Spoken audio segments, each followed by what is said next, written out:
You all please join me for the Pledge of Allegiance.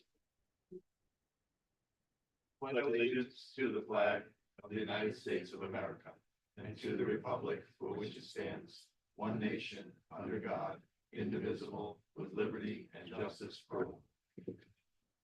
Can I get a roll call? Mr. Rogan. Here. Mr. Buchanan. Here. Here. Supervisor Williams. Here. Somebody like to audit the bills? Sure.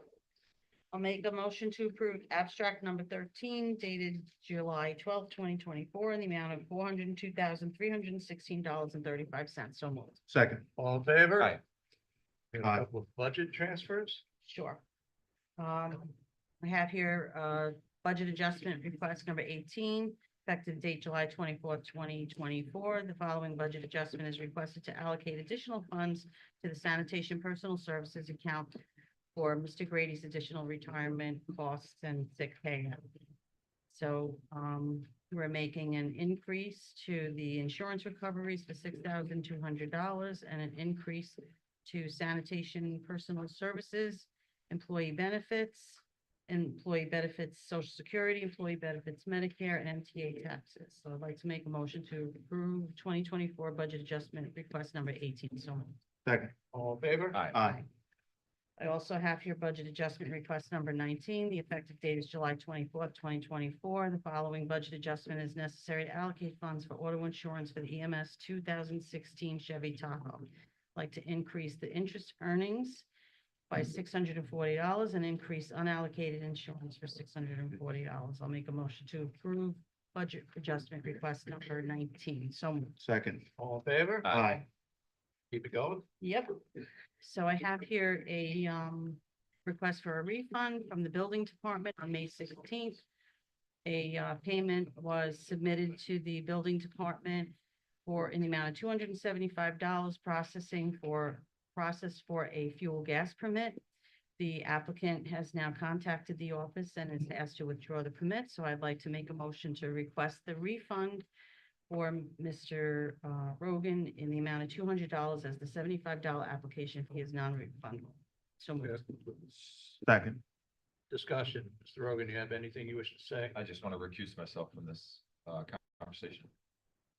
All right, on the motion, all in favor? Aye. Any opposed? Okay. We have only one recreation request this week from Mr. Machibaro for a new hire. He's requesting that we hire Sophia Falco as a recreation assistant for the rec department at the rate of $13 per hour. Sophia has some experience working with children and adults, and she's very experienced and is a welcome addition to his staff. All paperwork will be submitted to Ms. Sue Brown prior to the start of employment. I'll make a motion to approve the hiring of Sophia Falco at $13 per hour. So moved. Second. All in favor? Aye. Aye. Any opposed?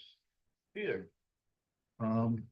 We have before us a, resolution for, to correct some code violations, but we are going to go through that in executive session. So you would like to table it? I'd like to table that session. Yes, so moved. Second. Second. All in favor? Aye. Next, we have some hiring authorizations for the EMS. Yes, Mr. Kearns is requesting that Mr. John Gonzalez employment status change from temporary to permanent as an EMT for the town of Patterson EMS. This change is due to the fact that he has met his civil service requirements and is the current civil service list. Mr. Gonzalez is currently working and will begin his 1-year probationary period per civil service rules. So I ask that we approve this request. So moved. Second. All in favor? Aye. Yeah. And then secondly, Robert Kearns is for EMS is requesting Mr. Joseph Nickashir's employment status change from temporary to permanent as an EMT in the EMS. This change is due to the fact that he has met his civil service requirements. Thank you. And I move that we approve that. So moved. Second. All in favor? Aye. Congratulations to Yes, Mr. congratulations to Bashir both and of Mr. them. Gonzalez. Very good. Thank you. All set, Peter? We'll do this later. You want to do it now? I don't care. Go ahead, go for it. Okay. So recently I put out invitations to bid for a new deck on the caretaker's house at Veterans Memorial Park. I've invited 8 bidders, 4 sent in proposals. And they are as follows. I have one bid at $46,680. One bid at $21,800. One bid at $29,054.22. And the last bid came in at $35,000. So I would like to make a motion that we approve the proposal provided by Bruce Major Contracting, Inc. In the amount of $21,800. So moved. Second? All in favor? Aye, Any opposed? I'd like to thank you for getting that done. It's been a long time coming. no problem. Sean? The first item we have relates to some replacement of computers for town hall employees. Supervisor was kind enough to get bids for the systems individually with the addition of the software packages. Turns out that bundling them together, which is usually the case, results in some significant savings for the town. So we have a quote from our Dell representative for 4 Optiplex computer systems with video conferencing monitors. The total amount for the 4 with all the software packages is $7,133.24, which is about an $800 to $1,000 savings over breaking them out individually. I'd like to make a motion that we approve that purchase as submitted. So moved. Second. All in favor? Aye. And secondly, we have a request that needs to be dealt with for the Fox Run condos lead service line inventory. This essentially is what is being asked of every water supply in New York State and actually across the country, that we identify what the makeup is of the water systems that service our community water supplies. This has nothing to do with if you own your own home, but has everything to do with community systems, identifying whether or not the service lines and the connections have lead fittings and are potentially causing concern. It's very cumbersome for all of the water supplies, as many people know. It's incredibly cost prohibitive.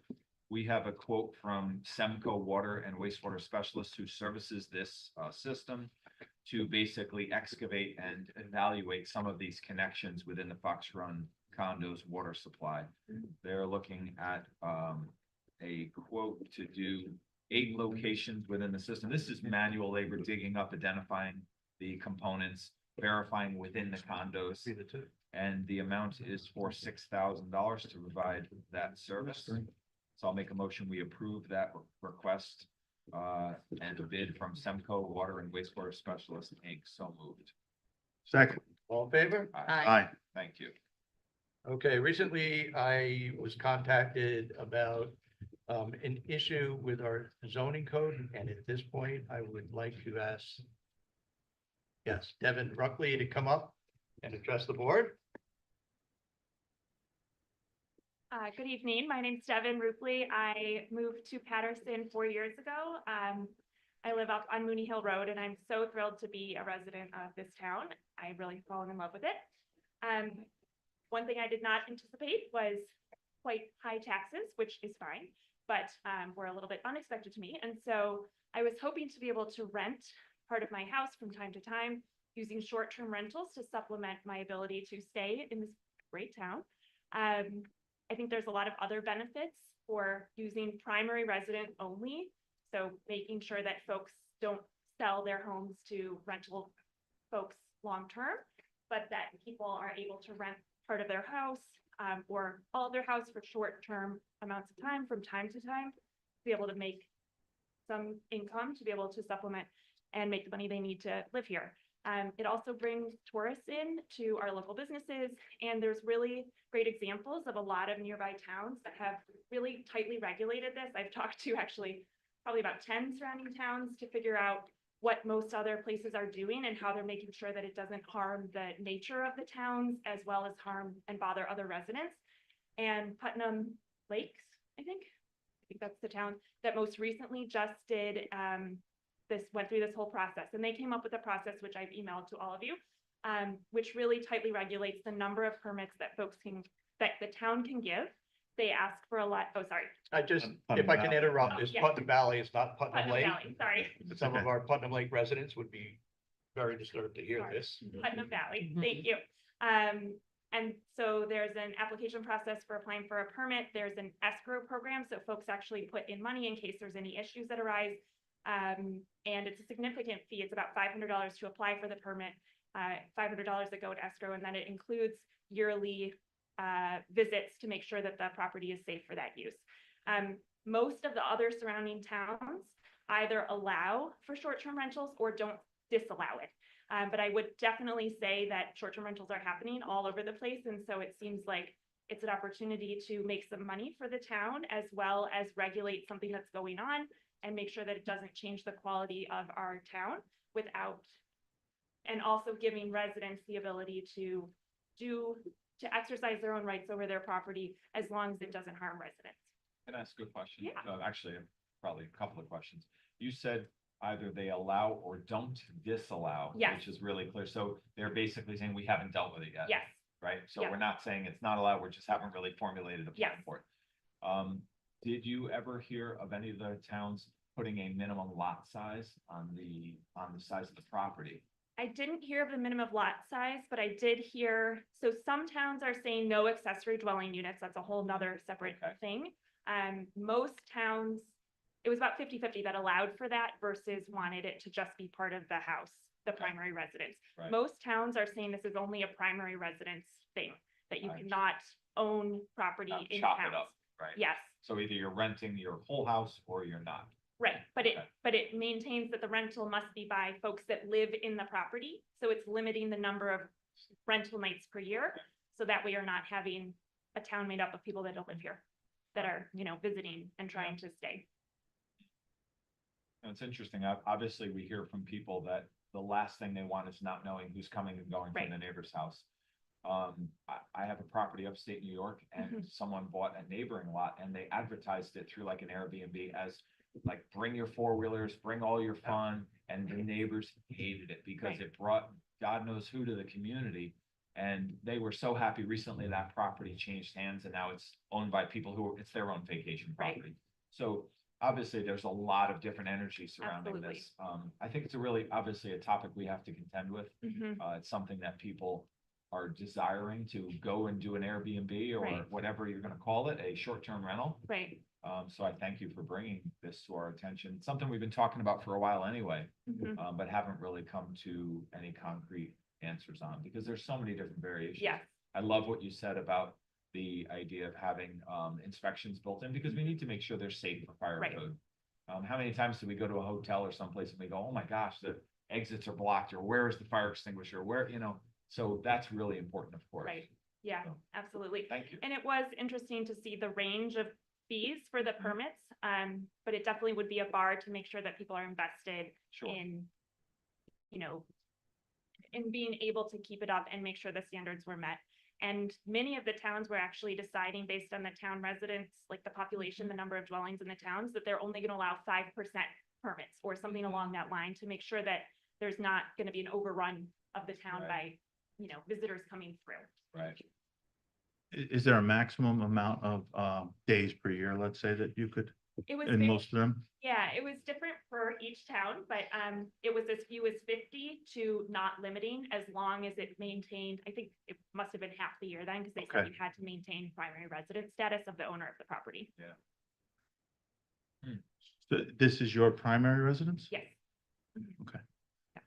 So would you be planning on staying there while the people are renting I during think that? I would probably rent my whole house.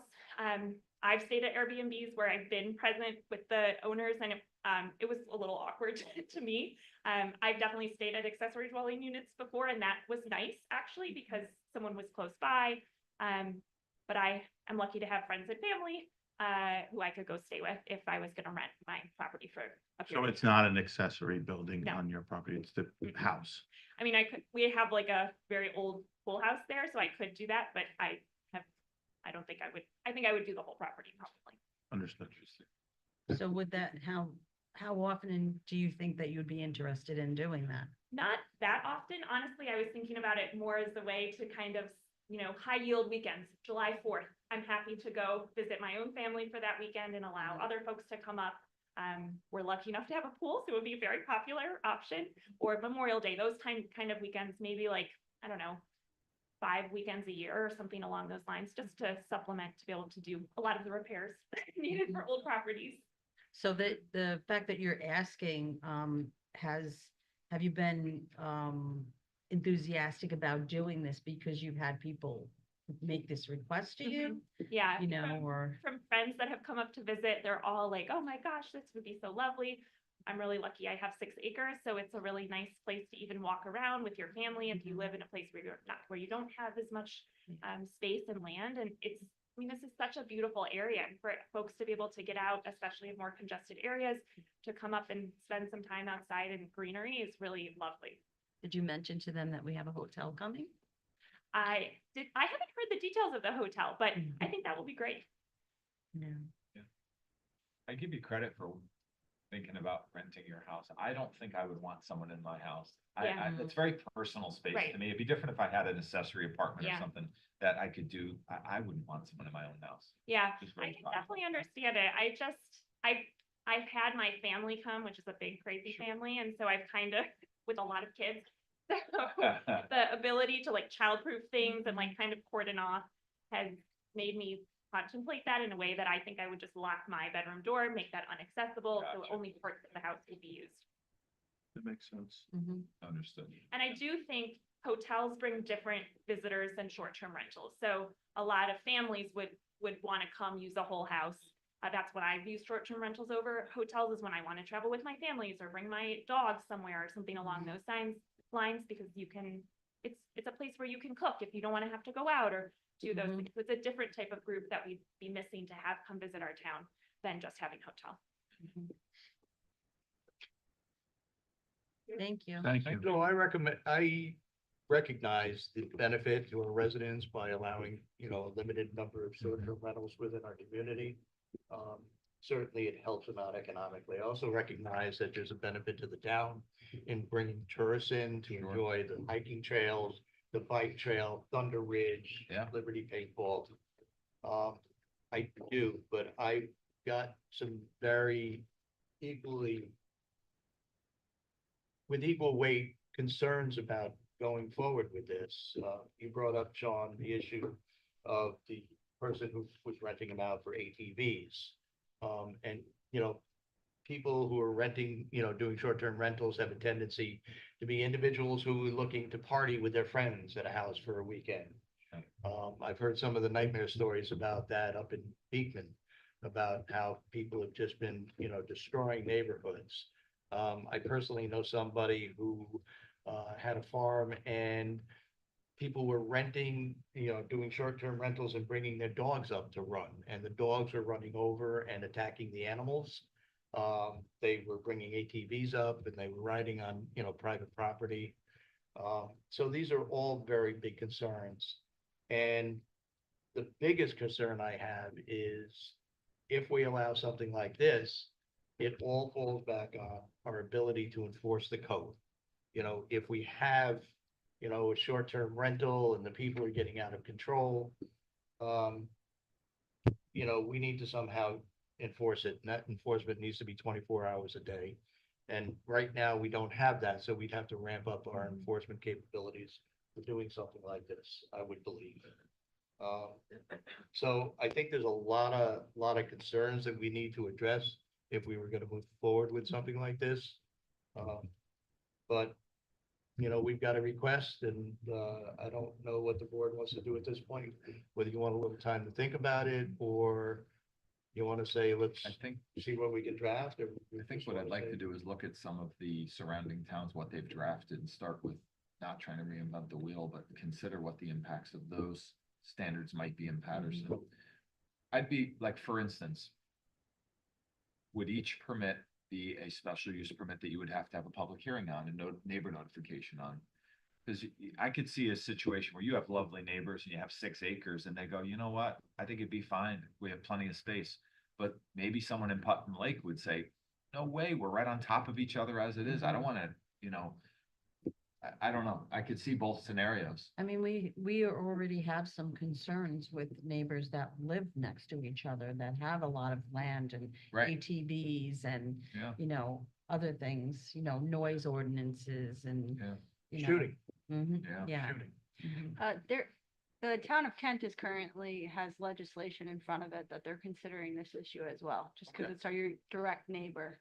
I know that Pauling deals with that issue. They don't have public hearings, but they have a neighbor notification. And depending upon the zoning district, the neighbor notification is either larger or smaller. And they, like I said, they don't have a public hearing, but it gives the neighbors the opportunity to know that there's an application pending and to inform the building inspector if they have concerns about that application. Amy, do you know that if, it affects their star exemption in any way? I was going to say the one caveat, because I know one of the issues you brought up is taxes, is that the short-term rental permit and being able to have short-term rentals could potentially increase your assessed value because it's an income producing property right. at that point in time. So potentially that's something that's really still being worked out among the assessors, and even the associations of assessors are still discussing it, but it could potentially actually increase your assessment. I'd also like to point out, this is a personal, concern would be that, what if they don't leave? I mean, we've been hearing all these stories about, you know, squatters. squatters' rights and, you know, you get someone in your house and, you know, the police don't want to hear contract, no contract, they have a key. They told me I could stay as long as I want, you know, and that's a living nightmare for someone. That is the reason why short-term rentals are essentially defined as less than 30 days, because tenancy rights really don't develop until after 30 days. But that is something where we, you know, in codes, a lot of times they'll say short-term rental and they'll define it as 30 days or less. But that doesn't mean that people aren't Airbnb for longer than that, and Yeah. then they could potentially have to deal with that issue. Yeah, and then the last thing I was thinking about was having a pool, which is a great draw. Boy, as your insurance company, you wanna make sure you're covered significantly for that. Yeah. Yeah, I reached out to my insurance group when I was exploring all of this, before I go with that lab, and they were actually okay with it as long as I met all other codes. So Right. we felt flashing dates and, yeah, strictly we clearly posted all of the rules around safety. there's a website that allows people, or I should say, promotes people renting their pools. Mhm. Or pool parties, et cetera. Swimply is one.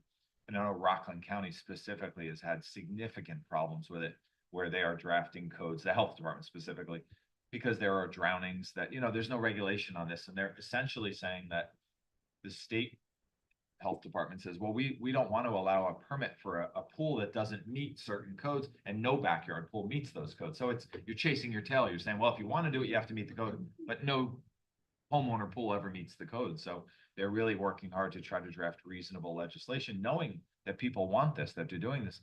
It's pretty dangerous. You know, sometimes our job feels like we're here to protect people from themselves, because they come up with all kinds of ways to, you know, potentially get themselves in trouble. I don't have the answer. I'm certainly willing to take a look at it because I think it's necessary. See what we can come up with or consider coming up with that would be reasonable, but being protective of neighbors. I applaud you for wanting to supplement your income to pay taxes, but I am equally concerned about your neighbors, as I would be if they were promoting doing something on their property that would impact on you. Right. So, That's great for me. I love Sure. my neighbors. I know every neighbor around me. yeah, And I think they would expect me to maintain a very high standard, and yeah, what was really nice is the major platforms here, we go, sorry. oh, yeah, sorry about that. The major rental platforms that are available, VRBO and Airbnb are the two biggest, are very regulated about policies that require that people meet the rules of the house, which have to meet the rules of the towns. They actually have a lot of information on how to meet your town standards and make sure that the guests that you're bringing are clear on that, and they will assist in removing people, and not physically, but there's a lot of information on like how to enforce those policies so that it's not harming the host or the visitors. I think this is a thing that's been thought about worldwide, and not just, but all over the United States. So it is really important a lot of people have put in thought about the ramifications, both positive and negative. Thank you. So I think what I'm gonna do is ask the board to table this for tonight, and we'll put it on, we'll hold it over to the next agenda. Great. Mhm. All right, the other issue I have on my agenda tonight is an executive session item. Has to do with the contract negotiation we're currently working on. I need to talk to the board a little bit about that. With that, I will bring it down to other business. Anybody have any other business other than Peter had? All right, on behalf of our staff, 4-H members and volunteers, Cornwall Cooperative would like to invite you to join us for the opening ceremony, 2024 Putnam County Fair and 4-H Showcase, Saturday, July 27th. Ceremony will begin at 10 a.m. and the Upper Park Pavilion at Veterans Memorial Park, Gypsy Trail Road, Kent. Everybody is welcome. If any of us are going, there is a RSVP on this. I'll be there, and I did RSVP to Stephanie today. Right. At least. And Paul, you ready? A little quiet.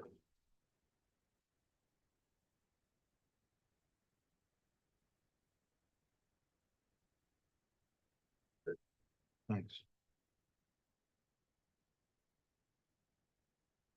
Okay. With that, I'll open it up to public recognition. Any member of the public here wish to address the board on any issue, ask any questions, comments? George? Tackle Lane. George Disbrow, Tammany Hall Road, and tonight I'm just representing the Patterson Library, our Patterson Library. So I just have a few tidbits. I just wanted to highlight a couple of programs that are going on. We are continuing our meditation and yoga series. By the way, all of this information can be found on our website, so please feel free to go to that. We have a moving coming up in August, Bank of Dave. And we are continuing our Medicare, Medicaid, and veteran benefits drop-in help. So we have those programs going on. I just also wanted to mention, we're trying to reach out a little bit more to community, make our work known to other people. So we do have a Facebook. We're on Facebook. We're on Instagram.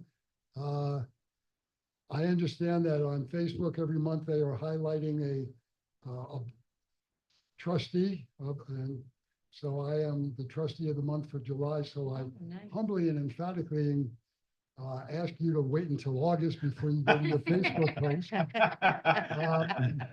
In addition to that, we've started a podcast series.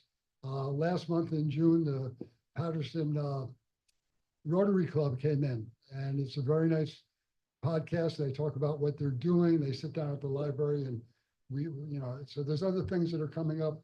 You can go to our website to see, just click on the podcast icon. We're also on Apple, Spotify, and the library YouTube channel. Now, with that said, the really nice program I'd like to talk about is that in addition to our food drive that we always have a food box out in the lobby.